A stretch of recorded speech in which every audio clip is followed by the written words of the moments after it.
여러분 안녕하십니까? 광주 MBC 뉴스데스크입니다. 어제 세종시를 제외하고 확진자가 가장 적게 나온 광주 전남과 달리 전국에선 연일 1000여 명 이상의 확진자가 나오고 지역 간 연쇄 감염도 이어지고 있습니다.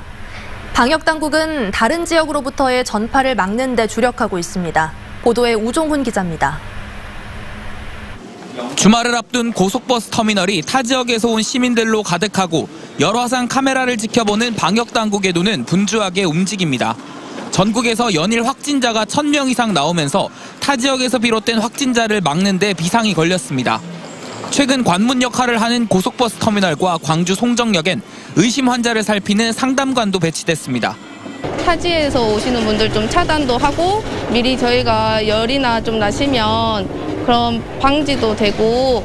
정부가 거리두기 3단계를 고려할 만큼 전국의 상황은 심각한 가운데 광주 전남은 안정세를 보이곤 있지만 경기도 목사가 광주 남구교회 소모임에 참석한 뒤 신도 7명이 확진 판정을 받는 등 지역 간 감염을 안심할 수 없는 상황입니다. 실제 지난 2월 이후 타 지역에서 비롯된 전체 코로나 확진 사례 113건 가운데 5분의 1을 넘는 25건이 최근 한 달 사이에 집중돼 있습니다. 방역당국은 주말 동안 타 지역에서 진행되는 모임과 행사에 참여하지 말아달라고 당부했습니다. 타 지역에서 개최되는 종교 행사 참석을 자제해 주시고 타 지역 강사들을 초청하여 진행하는 개별 성경 공부 모임 또한 삼가 주실 것을 부탁드립니다. 전국적 교차 감염이 어느 때보다 활발한 만큼 주말 동안 개개인의 방역 수칙을 지키는 일이 무엇보다 중요한 상황입니다. MBC 뉴스 우종훈입니다. 광주시가 거짓 진술 등으로 역학조사를 방해한 코로나19 확진자들에게 억대 손해배상을 청구하는 내용의 소송을 최근 광주지방법원에 제기했습니다. 청구 대상 확진자는 지난 8월 광화문 집회에 광주 참가자들을 인솔한 목사와 집회 참가자 등 2명으로 이들은 집회 참가 사실을 숨기거나 거짓 진술로 역학조사에 혼선을 초래했습니다. 이들에게 청구된 손해배상 금액은 1억 600여만 원입니다. 한편 오늘 저녁 6시 기준으로 광주에서는 5명, 전남에서는 3명이 추가로 확진 판정을 받았습니다. 오늘 아침 순천 자원순환센터에서 큰 불이 났습니다. 다행히 인명피해 없이 진화됐지만 당분간 가동이 중단돼 쓰레기 처리에 차질이 우려됩니다. 조희원 기자의 보도입니다. 건물 안에 가득 쌓인 쓰레기에서 시뻘건 불길이 치솟습니다. 소방대원들이 연신 물을 뿌려보지만 불길은 좀처럼 잡히지 않습니다. 오늘 오전 6시 40분쯤 순천시 주안면 자원순환센터 생활폐기물 반입장에서 불이 났습니다. 불은 1층 쓰레기 더미에서 시작돼 삽시간에 위쪽으로 번졌습니다. CCTV 보고 발견을 하고 해서 또 알람이 울려가지고 소화전으로 소방으로 내려가 보니까 너무 불이 번져가지고 바로 신고를 했고. 소방당국은 소방차 35대와 소방대원 170명을 동원해 2시간 만에 겨우 큰 불길을 잡았습니다. 하지만 반입장에 쌓여있던 생활 폐기물이 2,000톤이나 되는 탓에 불이 완전히 진화되기까지는 2-3일 정도가 소요될 것으로 보입니다. 모든 폐기물들을 굴삭기를 동원해서 이게 걸러내면 과정에서 이렇게 잔불 계속 정리해야 하기 때문에 다소 시간은 앞으로 좀 많이 걸릴 것으로 예상되고 있습니다. 소방당국은 폐기물에서 자연적으로 불이 시작된 것으로 보고 정확한 경위를 조사하고 있습니다. 문제는 앞으로의 쓰레기 처리 방안. 재활용 시설을 복구하고 불에 타 적치된 쓰레기 2,000톤을 처리하는데 짧아도 한 달 정도가 소요될 전망이지만 이 기간 동안 하루 100톤에 이르는 반입량을 처리할 시설도 장소도 없기 때문입니다. 순천시는 당분간 왕지동 매립장을 활용한다는 계획이지만 이곳의 남은 용량도 불과 3% 수준이고 올해 확정하려던 대체 매립장도 주민 반대에 부딪혀 있어 대안이 시급한 상황입니다. MBC 뉴스 조희원입니다. 오늘 낮 12시 35분쯤 구례군 간전면의 한 돼지 농장에서 불이 나 출동한 소방대에 의해 3시간 만에 꺼졌습니다. 이 불로 인명피해는 없었지만 사육 중이던 돼지 1,500여 마리가 폐사했습니다. 소방당국은 정확한 화재 원인과 피해 규모를 조사하고 있습니다. 새벽 시간대 금은방 절도 사건이 발생해 경찰이 수사에 나섰습니다. 오늘 새벽 4시쯤 광주시 남구 월산동의 한 금은방에 복면을 쓴 괴한이 둔기로 유리창을 깨고 침입한 뒤 수천만 원에 달하는 귀금속을 훔쳐 달아났습니다. 경찰은 공범은 없는 단독 범행인 것으로 보고 CCTV 등을 분석해 용의자를 추적하고 있습니다.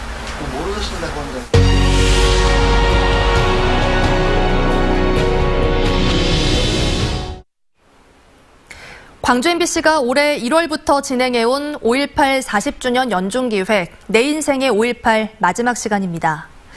마지막 인물은 타협 없는 진실 탐구와 굽힘 없는 글쓰기로 평생을 살아오다 10년 전 5.18 묘지에 안장된 사상의 은사 리형희 선생입니다. 김철원 기자가 전해드립니다. 이승만과 박정희 독재 정권 시절 독재자가 시키는 대로 불러주는 대로 보도할 수밖에 없어서 언론 자유가 질식해 있던 그때 리형희 기자 그리고 리형희 교수가 쓴 글은 마른 땅에 내리는 단비와도 같았습니다. 모든 언론이 중공, 북괴로 표현하던 당시 홀로 중국과 북한으로 용기 있게 표현하면서 한반도 주변국들에 대한 정확한 인식을 일깨웠고 미국이 벌인 베트남 전쟁의 본질을 정면으로 꿰뚫었던 그의 기사와 논문은 한국의 수많은 청년들을 각성시켰습니다. 난 다만 모든 억압과 폭력과 거짓에 대한 증오, 본능적인 증오가 있어요. 도저히 받아들일 수가 없어. 그래서 사상의 은사라는 존칭을 얻었지만 군사정권에는 눈엣 가시 같은 존재였습니다. 한양대 신방과 교수이던 1980년 5월 광주항쟁의 주모자로 몰려 군사반란 세력에 또다시 붙들렸습니다. 난 광주라는 것을 74년에 학생들하고 그 사회조사하기 위해서 몇 사람 왔다가 몇 사람 만나고 얘기하고 술 먹고 돌아간 이후에 와본 일이 없는 사람이란 말이야. 몇 달 뒤에 석방되고 나올 때까지 광사태가 난 줄을 모르고 나왔다고요. 광사태 주모자인데 말이죠. 석방된 뒤에는 광주 학살의 미국 책임 문제를 두고 릴리 주한 미국 대사와 지상 논쟁을 벌여 승리하기도 했습니다. 13가지 항목으로 조목조목 따져서 미국이 책임을 면할 수가 없다는 것. 아무리 발뺌을 해도 될 수 없다는 걸 적었어요. 이런 이유로 평안북도 운산군이 고향인 그는 지난 2010년 별세하기 전 자신이 죽으면 국립 5.18 민주묘지에 묻어달라고 유언했습니다.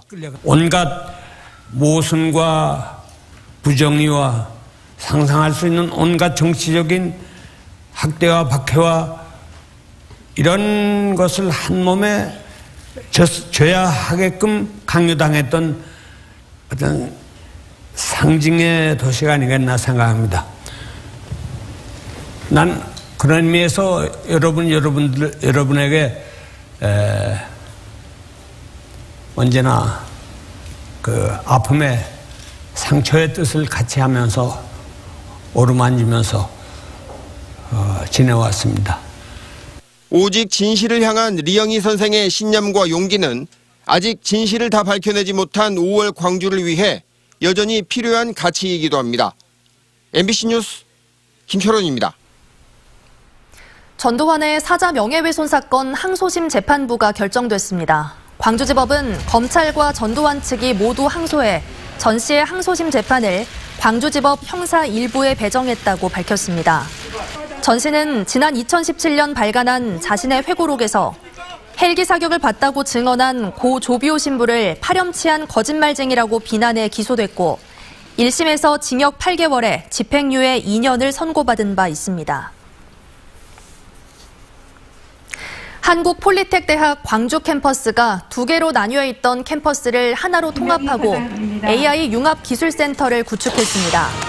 한국폴리텍대학 광주 캠퍼스는 제3공학관을 준공해 캠퍼스를 통합했고 인공지능 분야의 실무형 인재 양성을 위해 AI 융합기술센터를 구축했습니다.